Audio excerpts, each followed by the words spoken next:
Mirador, tour de chauffe. Nos chroniqueurs se déboutonnent sur le vif. Vous nous rejoignez sur donc le réseau synchronisé de Dabo Media. Vous êtes à Cancan sur 97.7.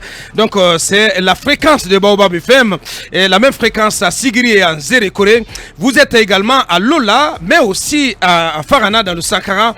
Merci de nous choisir et cette émission est également relayée depuis ce matin par Fraternité du côté de Mamou, dans la ville Carrefour. Merci encore une fois d'être à bord. L'équipe mobilisée. Talibé Bari, bonjour. Bonjour le juste et bonjour à tous et bonjour au Roya Athletic Club de Matam. Ouh là là. Le club de Matam. Qu'est-ce que tu as contre le Roya ce matin? Je suis révulsé contre le Roya. Moi j'ai vu la sortie de l'entraîneur, Lamine Gaye, c'est comme ça il s'appppelle. Oui. Il était tout rouge de colère, Talibé, contre colère, ses joueurs. mais je suis tout et surtout contre colère. Morlaï, franchement, parce que il lui dit, mais franchement, arrêtez de me parler de Morlaï. Mais j'ai 30 joueurs à utiliser. Morlaï, il a raté son match, ça aussi il faut le dire. Il a fait une pâle prestation. Donc c'est tout le Roya qui a coulé face à l'entente de Sétif. Et comprenez bien, depuis 2014, L'Oréal n'avait pas été battu à domicile.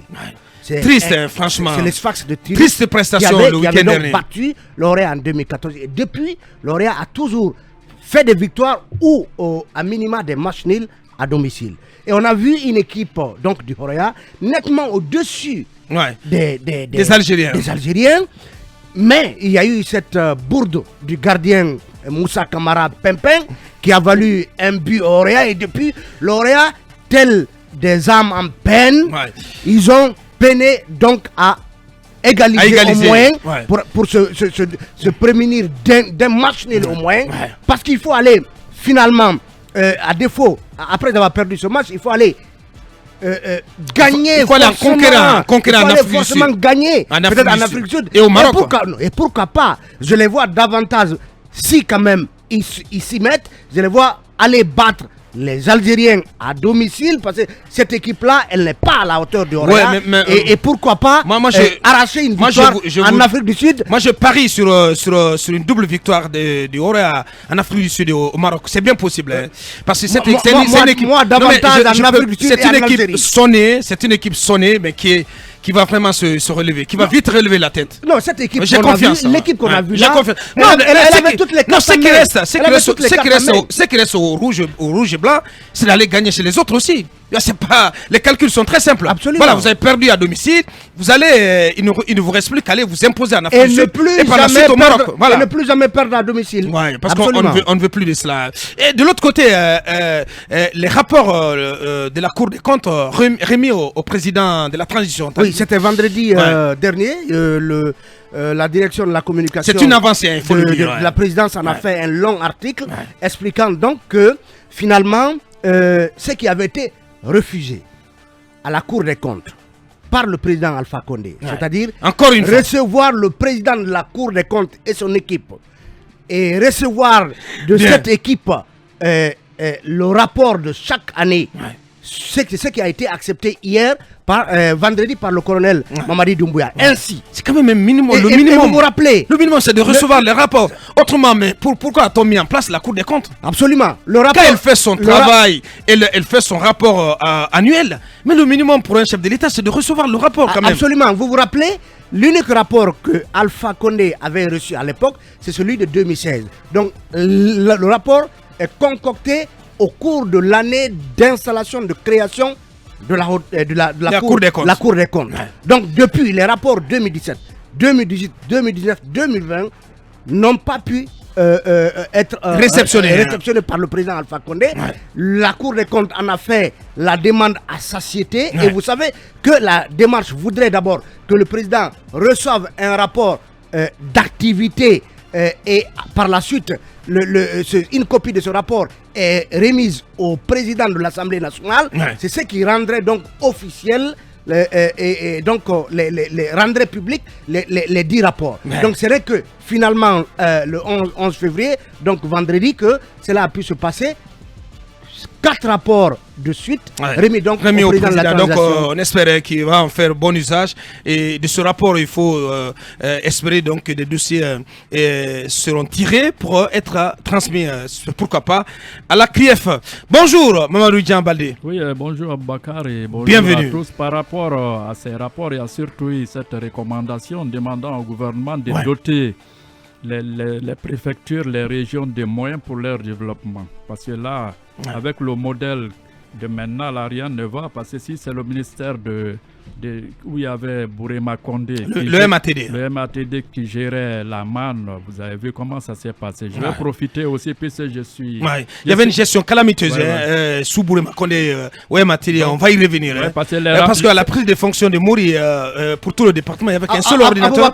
Un seul ordinateur qui fonctionnait. Pour tout le département, c'est l'ordinateur de l'ancien secrétaire général, Yamouri. C'est très grave. Abokar, si tu le permets... Qui fonctionnait comment?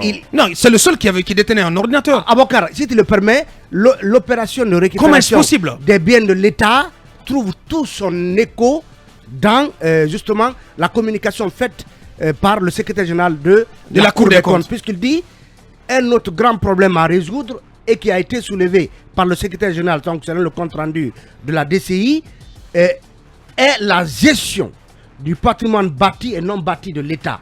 Citation: à ce niveau, chacun s'est servi gratuitement et l'État aussi est resté laxiste, parfois complice de ces mauvaises pratiques. Ouais, c'est bien vraiment pour le colonel président de réceptionner ces rapports. C'est quand même pas le plus difficile. Bonjour Mohamed Kaba. Bonjour le faiseur de roi. Bienvenue. Bonjour aux auditeurs, bonjour aux téléspectateurs. Bonjour à la paisible population de Madina à Kankan. Je vous assure qu'on en est soupé. Hein, non, mais honnêtement. Bien. Donc alors bonjour aux écoles privées. Ça, il faut qu'on les interpelle. Les écoles privées, elles ont fait quoi? Les écoles privées. Elles ont fait quoi, j'estime que c'est de la grosse arnaque. Lorsque vous inscrivez votre enfant, vous avez une fiche de renseignement où les modalités de paiement sont bien mentionnées. C'est bien écrit, première tranche, deuxième tranche, troisième tranche. Mais sauf que les 3 tranches sont payées même avant les vacances. Avant la fin des cours. C'est graduellement, Mohamed. Non. Mais si. Non, aujourd'hui, nous sommes au mois de février, on réclame déjà la 3e tranche. Pendant qu'il reste encore 3 mois de cours. Et tenez-vous bien, le mois de juin est souvent imposé aux parents d'élèves. Les professeurs, les enseignants ne sont pas payés au mois de juin, mais les parents sont obligés de payer la scolarité. Il faudrait qu'on arrête cette arnaque au sein des écoles privées. Lorsque vous dites tranche, première, deuxième, cette pression, peut-être cette pression, mais c'est pas de l'arnaque, Mohamed. Non, mais c'est de l'arnaque. Non, mais il faut savoir choisir les mots, Mohamed. C'est pas de l'arnaque. Mais les écoles, elles sont rémunérées sur la base d'une prestation d'un enseignement qu'elles donnent à nos enfants, Mohamed. Ce n'est pas consommé avant de payer. Vous n'êtes pas obligé d'inscrire vos enfants dans les écoles privées, Mohamed. Non. Mais bien c'est la règle aujourd'hui, il faut le reconnaître. 90% de tous les parents ont les enfants dans les écoles privées. Mais moi j'insiste sur leur arnaque. Mais on ne peut pas continuer à payer des millions pendant que souvent la qualité du cours laisse à désirer. Oh là là. Non, on ne peut pas continuer avec... Non, c'est une alerte rouge, comme le dit Ouri, avec les dossiers rouges. On ne peut pas continuer à payer pendant que ce n'est pas les vacances. Moi, je m'insiste sur cela. Et aujourd'hui, je me pose une question. Où est passé Léon Bangoura? Bien. Léon Bangoura, qui a de ses nouvelles, on n'entend plus parler de ce monsieur qui a fait la une un moment dans les quartiers. Qui faisait le griot de la junte. Un gros sensibilisateur, mais où est-il passé aujourd'hui? Pour se poser la question. Bien. La 3e alerte rouge. Les dimanches, on ne peut plus circuler à Conakry. Parce que les ruelles sont barricadées ça et là pour des cérémonies de mariage ou de baptême. Maintenant, vous ne pouvez pas circuler. Aujourd'hui, il y a des quartiers qui sont transformés en gouvernorat, en mairie. Ça dit, ce sont les lois de ces quartiers qui passent.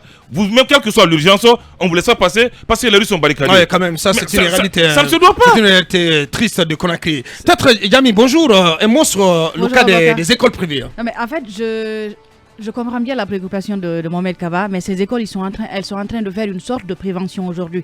Parce qu'il faut aussi le reconnaître. Côté parents, il y en a qui... Il y a des mauvais payeurs. Après les évaluations, il y a des enfants qui partent en vacances alors que les parents n'ont pas encore fini de payer toute la scolarité pour l'année qui s'écoule. Donc c'est une sorte de prévention qu'ils sont en train de faire. Et toi, tu es... Ouais, il parle d'arnaque. Tu es nouveau. Mohamed est nouveau. Non, pas nouveau, depuis longtemps, j'ai pas aimé. C'est pour ça qu'il est...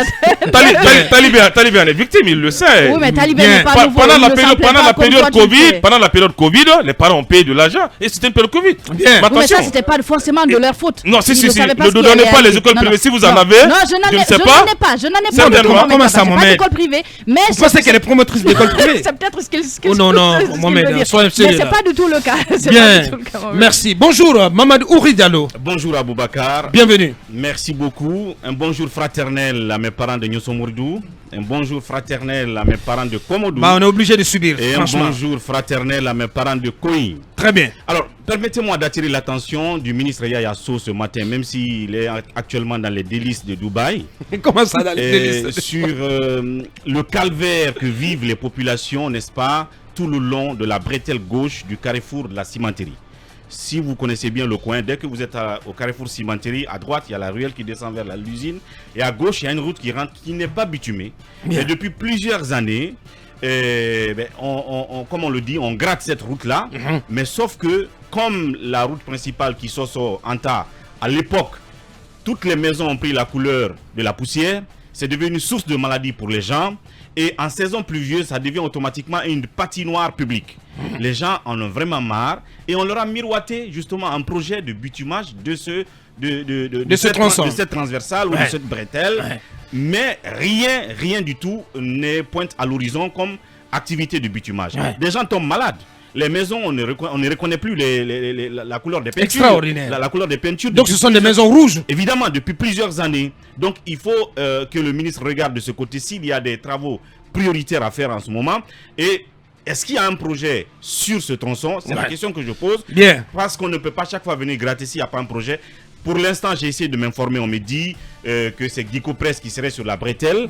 Pour l'instant, ce n'est pas confirmé puisque j'ai appelé à la direction de la voirie, au ministère des TP. On n'a aucune information parce que le nouveau directeur vient de s'installer, il ne sait absolument rien. Mais d'autres informations aussi me disent que cela relève du portefeuille des routes nationales. J'ai appelé, j'ai cherché à avoir le directeur national de l'entretien routier, qui est aussi à Dubaï en ce moment, monsieur Yolandé. Ah, Yolandé. Évidemment. Il est toujours à son poste. Il est à son poste et il est avec son ministre à Dubaï. Très bien. Malheureusement, je n'ai pas eu de réponse. On veut bien savoir qu'est-ce qui se passe de ce côté. Est-ce qu'il y a un projet? Est-ce qu'il y a une entreprise là-dessus? Est-ce que c'est vrai que c'est Guico Press? Pour que les populations arrêtent de consommer de la poussière. Je termine en m'interrogeant cette fois-ci sur l'ambassade de la France en Guinée. Aboubacar, qu'est-ce qu'elle a fait? Est-ce que l'ambassade de France a une administration qui fonctionne? Comment ça? Je pose la question parce que au nombre d'une dizaine d'ambassades auxquelles on a envoyé des courriers, c'est la seule qui n'a pas fait montre d'accusé de réception. C'est quand même bizarre et je ne suis pas le seul à m'en plaindre. Je ne sais pas s'ils sont là que pour... par respect, pour ceux qui vous adressent les courriers. Voilà, il faut répondre. Il ne faut pas faire comme le secrétaire général à la présidence de la République.